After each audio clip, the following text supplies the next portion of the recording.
Okay, more science, science, science, science. Solar collectors, you see them? Did you get them all? All right, cool. It's an array of mirrors all sending a bunch of energy to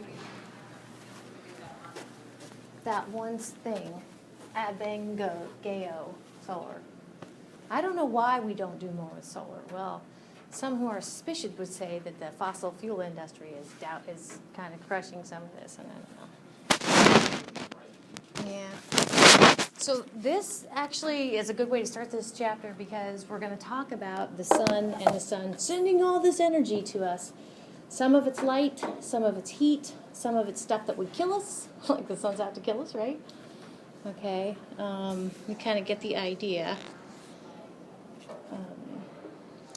Next slide.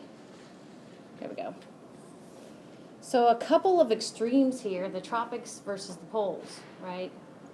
So, you know, some of this stuff is follow your instinct. It's cold near the equator, or sorry, other way around.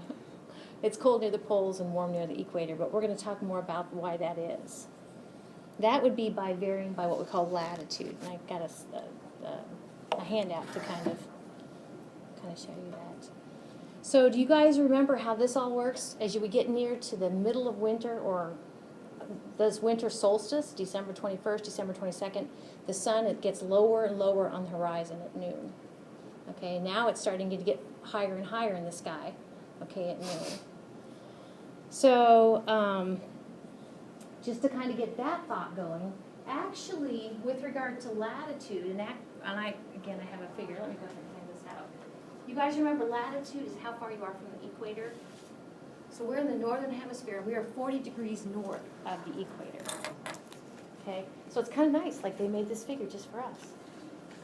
So our longest day and our highest sun would be the summer solstice.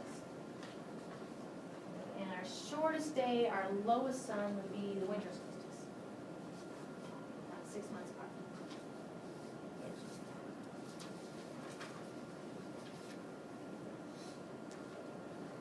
Okay, so they don't show cows here, but they could.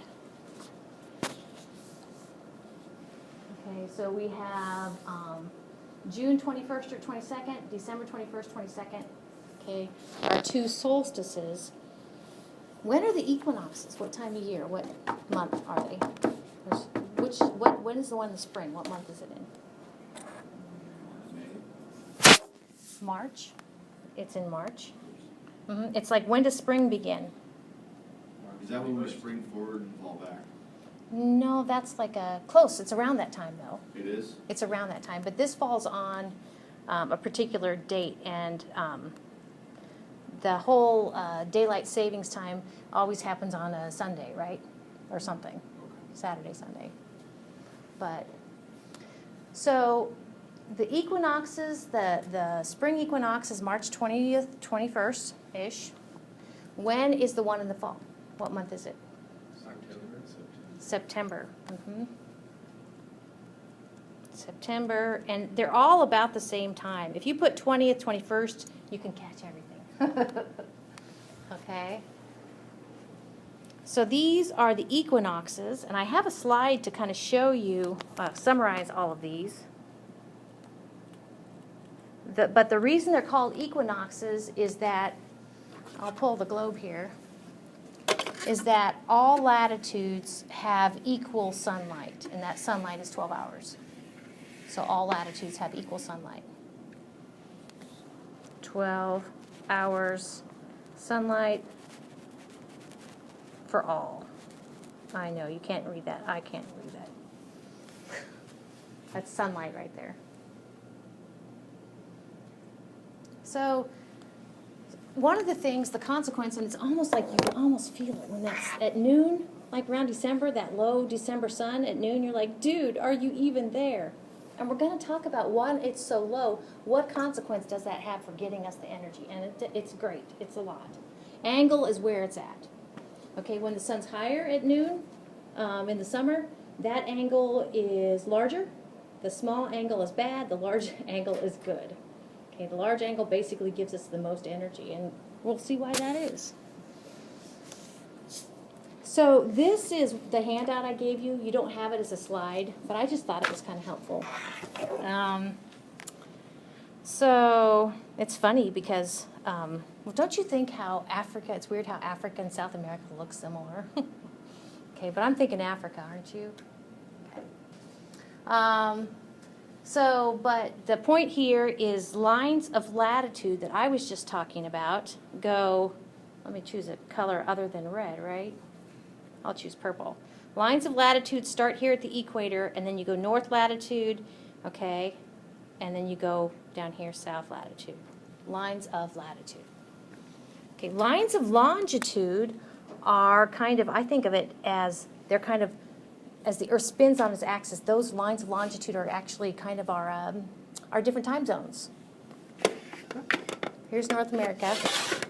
Okay, what time zone is this? East, yep. What time zone is this? Very good. What time zone is this? Mm-hmm. Then Pacific, yep. So kind of like different lines of longitude are basically how are going to see different parts of the sun. So keep your eye on who sees the sun first, our east or west coast? The east coast, yep. So if my fist is the sun, okay, basically, if my fist is the sun, see if you guys buy this. Let's see how I want to do this. If my fist is the sun, this could be like dawn. Okay, this could be night. This could be, I'm going to put my fist over here. How's that? Okay. So here we go. Here's the Earth spinning. Okay, these guys get to see sunrise. And then an hour later or so-ish, we see it, Central Time, Mountain, Pacific. Okay, I want you to look at what direction, clockwise or counterclockwise, is that going? It is counterclockwise. And actually, that's something I'm going to emphasize later when we talk about prevailing winds. Yep, it's counterclockwise. Our whole solar system, you know, the sun and the other planets, counterclockwise. It's kind of how we orbit the sun. It's how other planets, most of them, spin. Okay, so lines of longitude, to me, I kind of think of as different time zones. Okay, they're the longitudes. And actually, longitude kind of tells us east or west, how far east or west we are of the PM. Prime meridian, thank you. Very good. Prime meridian. Okay. So here's another latitude. Whoops, go back. Check this out. How close is this to, is this closer to the poles or closer to the equator? 80 degrees. Closer to the poles. Yeah, it's a lot closer to the poles, exactly. On that sheet I gave you, okay, it just barely shows you that latitude, line of latitude. Yep, so it's clear up here. And just somewhat random, they went ahead and said, let's see, June 21st, you know, if you're going to try to remember the solstices, that's a solstice. If you're going to try to remember the solstices and the equinoxes, they are 6 months apart. They alternate if you want to put the solstice, equinox in there, okay? And so if they alternate, they come every 3 months, okay? So June we got something, June, July, August. September we have something, September, October, November. December we have something, okay. So, here we go. Yes? With the Earth being at an axis, are all the other planets on a similar axis? The other planets, I think this is your question. I brought this in here to be the Earth's axis. Okay? So Yeah. Earth, yeah. And Earth's axis actually is tilted, we're going to talk about this, 23.5 degrees. Yeah, I knew that, so I didn't know if the other planets Mars were is about similar. like this. It depends. It kind of goes planet by planet a little bit. Okay. I didn't know if they were all kind of similar, if all the solid ones and all the gas planets had different ones, or if it was just... They all kind of vary. But while we're on the subject of the Earth's tilted axis of rotation, they think that the reason planets have these tilts is they got bombarded early on, kind of when things were starting to become either a planet or stay an asteroid or go back out and stay a comet, okay?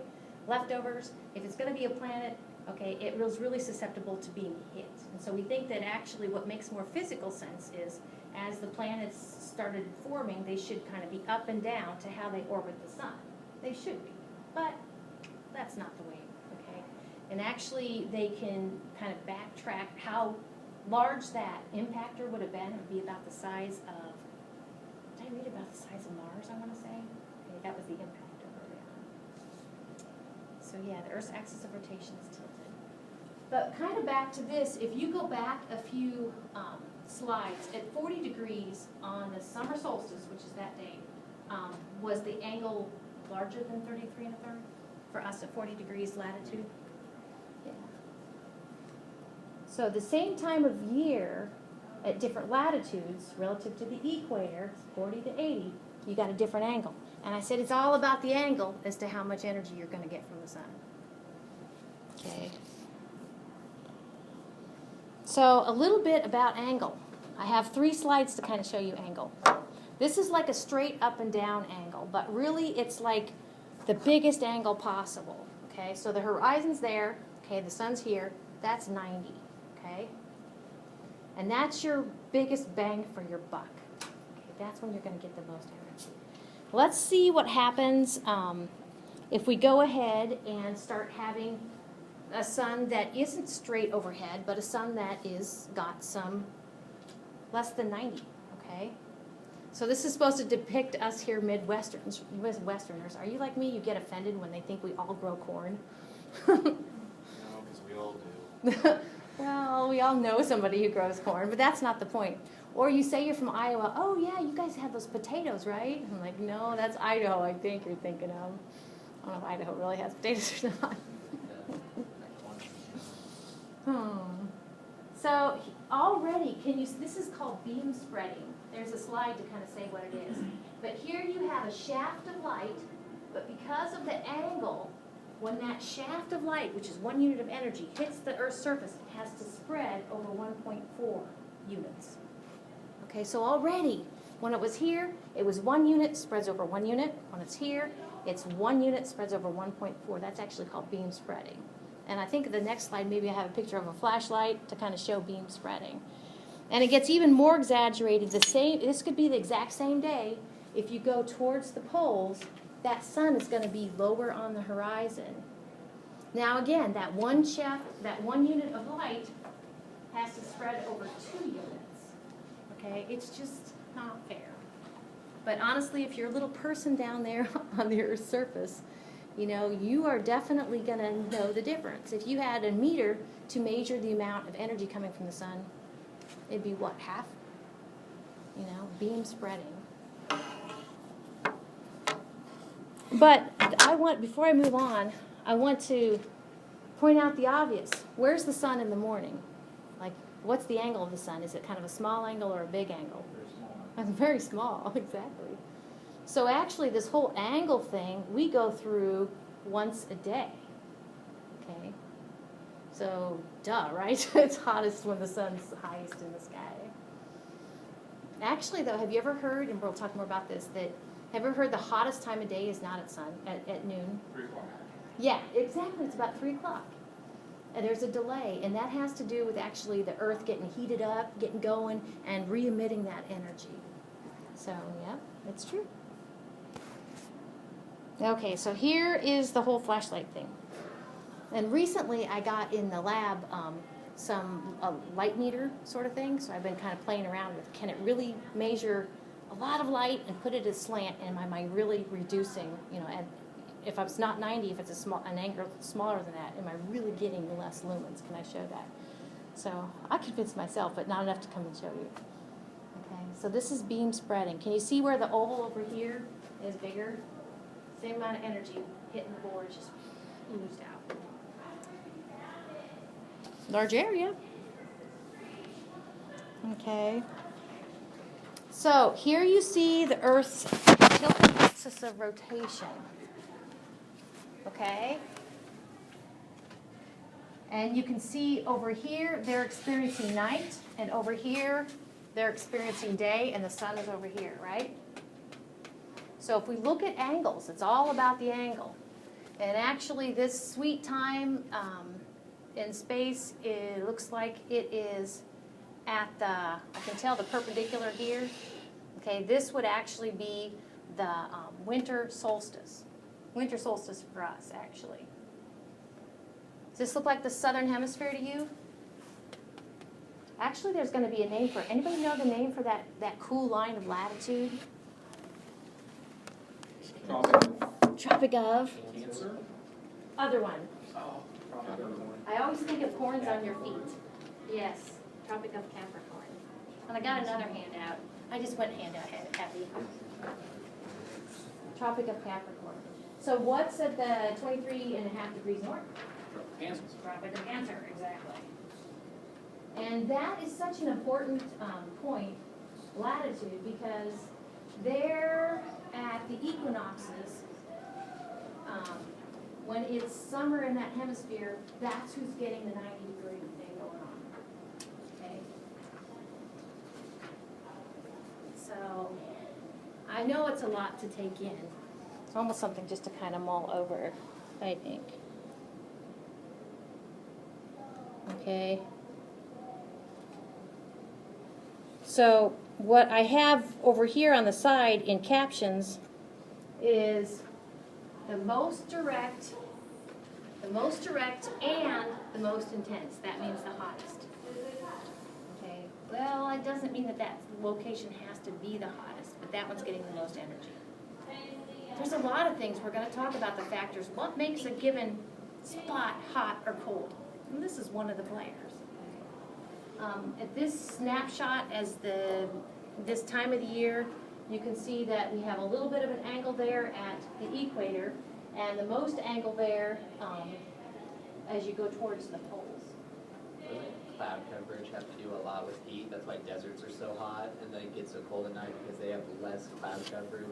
That's right. That's Because the clouds are what keep everything in, kind of like a thermos. Yep. Clouds are a player in whether a location's going to retain its heat or not. Yeah, no clouds. The nice clear nights in the wintertime, watch out because it can get really cold because those clouds actually could have acted as a blanket. But clouds in the daytime can hinder the surface getting heated up. Yeah. So it's kind of a mixed bag, but definitely. I want to point out something that I'll kind of maybe emphasize more. So doesn't the more extreme weather happen when there's less cloud coverage? Like temperature-wise? The temperature swings that's one factor, no clouds, that gives us the biggest, a good temperature range, yeah. Where I circled, anybody in here see that, what was that movie? I love, like most people around here, maybe I like zombies. I like zombie shows. I like vampire shows. But there's like a vampire show where they lived near the poles. Are you talking about Twilight? No. Oh, 30 days. I think so, yeah. Okay, here's the deal. If the Earth spins on its axis, if the Earth rotates on its axis, can you buy the fact that if you're above a latitude of 66.5 degrees north, you're not going to see the sun? If you're a vampire, you like that. So what if you're south of 66.5 degrees? What about the sunlight you got going on there? It's all the time. It'll drive you nuts. Okay, exactly. So that's the real deal. Okay, so I mentioned that it's all about the angle, and the angle has several consequences. So one of the consequences I talked about beam spreading, but I didn't talk about beam depletion yet. And beam depletion comes, and I don't know if you'll be convinced, I think they did a pretty good job. Do you see where it's orange here? Okay, this orange here indicates, I know this is yellow and it turns orange. It turns orange basically when that sun's energy is coming through the Earth's atmosphere. So if you compare the orange segments, can you see where this is a short segment and it gets longer and longer and longer? What that means is that the more atmosphere that sun's rays has to go through in order to get to the surface of the Earth, okay, that it's depleted. We call this beam depletion. So over here then, notice that basically, let's see, we're still, okay, at right now. Now this is the angle it's making. Wait, sorry. This is the angle it's making. So actually, this corresponds to right here at December 21st, 20th or 21st. This corresponds to south 23.5 degrees. Okay. No, they don't have the angles here, but can you see where the angle gets smaller and smaller and smaller? Okay. As the angle gets smaller, we get more and more depletion. More depletion. So, for instance, if we pick on this guy right here, okay, which again, I wish they had done this figure where they showed an angle of 30 degrees. But if the sun's at, what would 30 degrees be? Okay, so this is 90, okay, this is 45, so 30, maybe like that? Yeah. Yeah. It'd make a isosceles triangle, right? The 30, 30, 30, yeah. This might be 30. Okay, but basically what they're saying is this is twice as this. Okay, so not only do you have beam spreading, but you have beam depletion. So there is a difference between the two. So one of the things I want to make sure we're all good about, I'm getting hot, is the whole rotation revolution thing. One of the things when I'm trying to learn vocabulary I don't like is things that start with the same letter. It's just me. We've got a lot of R's here, but I bet you're okay. What usually works pretty good in here is if I pretend that this is the sun, and then I can kind of orbit the sun. And of course, this is the Earth, right? What direction is that outside? North. It is north. So let's go ahead and anytime you buy a globe, it's already kind of like broken, right? It's got that tilt. Okay. So I'm going to go ahead and put the tilt like that. Okay. So this is the sun, Earth, obviously. I'm going to tilt that way. So it does one. This is rotation, okay, or spinning. And did I say it was clockwise or counterclockwise? I did. So make sure that I do this right. So You want to take your first step, no, I'm going to go you take your this first step way. backwards. Yeah. Okay, so the clockwise. Okay, good. Very good. Okay, so the cool thing is it spins counterclockwise. It's like chewing gum and walking at the same time. And it orbits counterclockwise. Is that right? Okay, good. You would think I would know this, right? So how long does it take to do this once? 365. 365 and a quarter days-ish. How many months?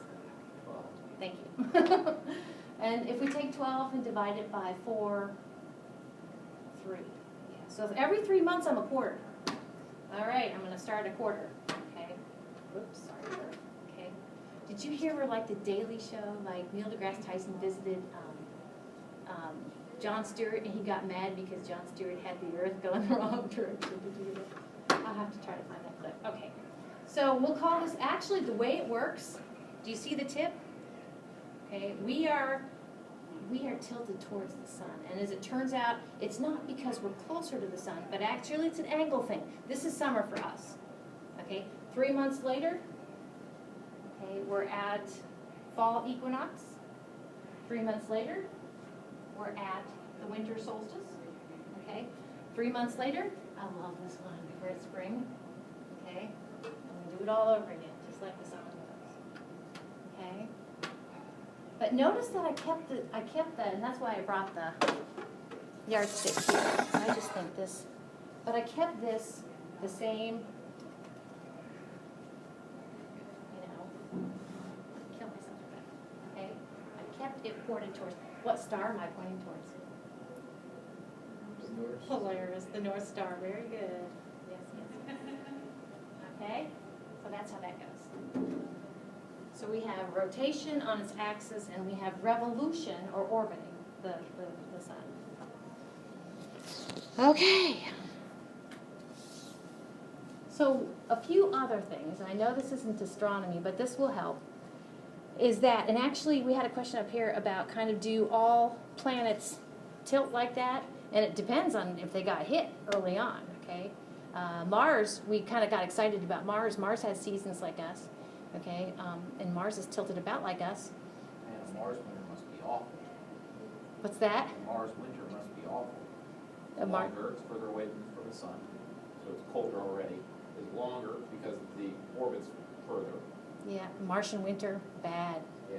Sounds like a good movie. But Mars and Earth both they both are at what we call the same plane. The same, if this was an old-fashioned record player, okay, in the center would be the sun, and these actually would be all on vinyl. Okay, they all lie in the plane pretty much. And that plane is called the plane of the ecliptic, and that's the blue here. Okay. The other thing I want to mention is that sometimes, well, how do I say this? Okay, this is supposed to be what? The sun. Cool. And actually, they're about January 4th. If you find perihelion right here, okay, they're about January 4th. We are literally, the Earth is closer to the sun. Okay, 6 months later, that's called perihelion. And the reason that is because if you look at kind of where the sun is in the Earth's orbit, it's off center. It's off center, and that's why we're a little bit closer one time of year. Why does that bother you, Matt? If we're so close to the sun in January, why is it so damn cold? Yeah, tell us about it. You can actually do the math. The bit that we're closer, perihelion, versus in July we're at aphelion. Okay, and I'm going to exaggerate it, right? Okay. If you compare those distances, the amount of energy we don't get here because of, I guess that'd be kind of like the distance squared sort of thing, versus the extra amount of energy we do get here is from the sun is minimal, okay, relative to the whole bucket of energy we get. And so we're closer, but not enough to make it a significantly more amount of energy. Yeah, it is troublesome. I agree. Oh yeah, I got the distances up there. So perihelion 147 versus aphelion 152. And all planets have it offset like this. Okay, and the shape actually, that kind of offsetness, okay, works out to a great geometric shape called an ellipse. And that would be a sweet point called a foci of the ellipse. So, okay, Earth spins on its axis or rotates on its axis once every 24 hours. Did it always take 24 hours to complete one rotation? Haven't you seen those documentaries that talk about that? Okay, the Earth used to rotate a lot. How many people think faster? It did used to rotate a lot faster. Days used to be a lot shorter, and they've been slowing down ever since. Okay, so. Isn't eventually 9 day going to be completely switched? I haven't heard that. Sounds complicated. Did you hear that, and this has been maybe 2 years ago, when we had these earthquake events, have you heard where actually a geospheric event can throw off the rotation of the Earth? It slowed us down like a fraction of a second. That doesn't sound fun. What's that? That doesn't sound fun at all. No. Sounds dangerous. Okay. All right, so this is kind of stuff I already said. Now, if I ask you on a test how much is the Earth's tilt, you're going to tell me 23.5 degrees, exactly. And what that means is this. Basically, straight up and down would be no tilt. Okay? This actually, like I said, kind of the physics makes more sense that as the sun was forming, the planets should go up and down and spin the same direction they orbit the sun and everything. Okay, but like I said, you know, chaos as it is, okay, got hit and been kind of tilted ever since. So the 23.5 degrees actually is 23.5 degrees from being perpendicular. Kind of a strange sort of deal. Okay, 23.5 degrees.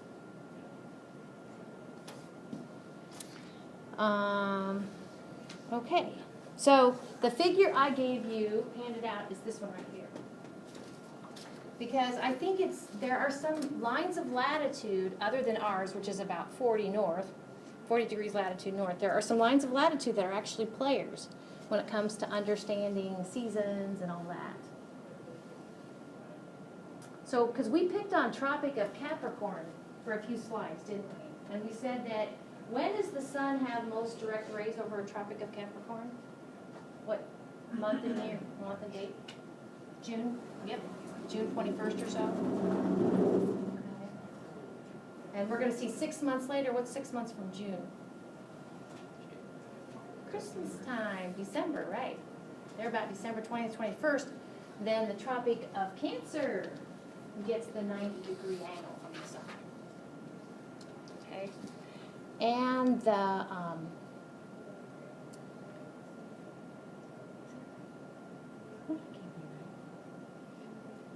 did I mix those two up? Yeah. Thank you. I was like, dang.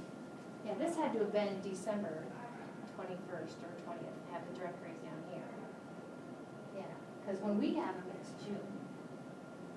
Yeah, because you get more energy on 90 degrees. Right. Therefore, it would power. Yes. That didn't make sense. Because I was going to say something about that's in December is when the vampires migrate. And that wasn't going to work for what I just said. So just to clarify, make sure I get this right. Tropic of Capricorn. Okay. When it's summer, what month is it summer? It's the opposite of our summer. Oh, you're asking Mhm. You confused me a little. I know, most direct rays.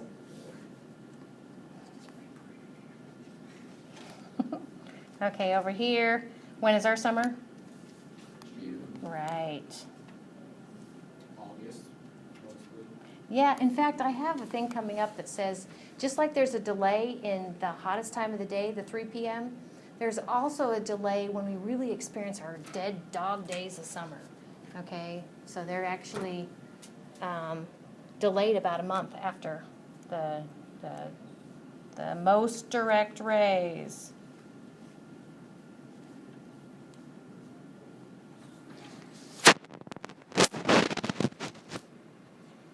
Okay.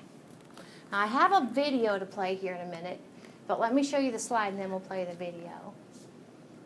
Okay, so one other thing that we didn't necessarily talk about is the third leg. So we have beam spreading.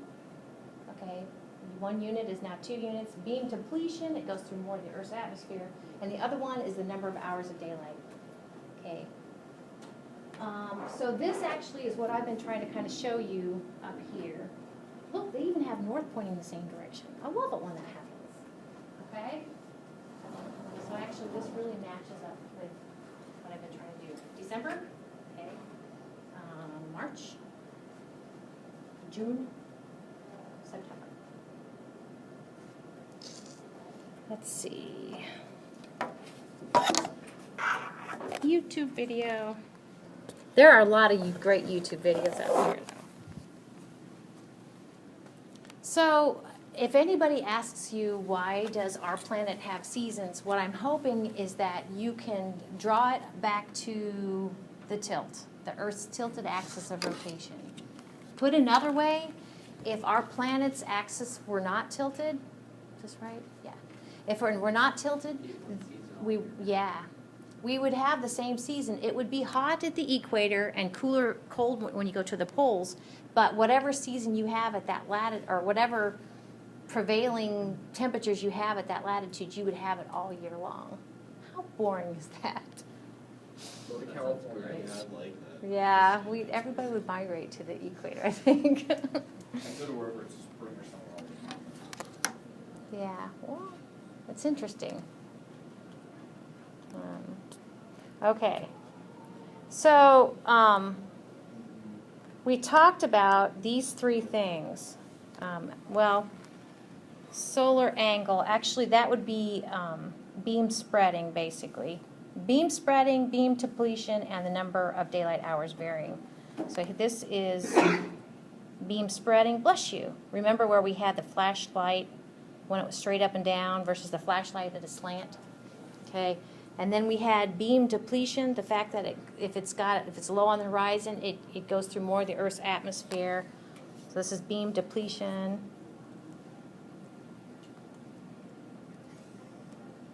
Now you see why I like to have my slides typed. And the last one is the number of daylight hours varies. And honestly, we would not have that if the Earth's axis of rotation were straight up and down. How many hours of daylight would we get if it was straight up and down? 12 all the time. That's good for my sleep schedule. Yeah, how about that then? Maybe we should see if we can get that straightened up. How do you? Sounds like a good movie. Somebody call Superman. Yeah. Hit the top of the sphere with a rock about 2 miles long, I don't know. mile in width. Good work. Did you see that? I don't know if it's a YouTube video. There's been articles out there where, or maybe this was a Mythbuster thing, where basically a bunch of people got together and they all jumped up at the same time to see if they could actually make a difference with regard to the Earth's momentum. But it didn't work. How many people? I think they smoked A lot of too people. much. I was going to say there was a party, yeah. But I can't remember. I think it was much of a deal. Okay, so there is this. Now, I'm not going to make you do one of these, but if you know where the 90-degree the sunlight is, and so let's pick on, we've been picking on December 21st, okay, so the winter solstice, and the person who's getting the 90-degree angle of sunlight at noon is the Tropic of Capricorn. And if you remember like corn on your feet, you can think of, that's the lower one, southern hemisphere. So there actually is a way for you, if you're at 40 degrees like we are, there's a way to see how high the sun will be at noon, and it goes like this. Okay, basically you need to come up with a distance between where you and the subpolar point is, or the place who gets the 90-degree sun. Okay, so if you add 23.5 degrees to get to the equator and then another 40 to get to us 40 degrees north, you got 63.5 degrees.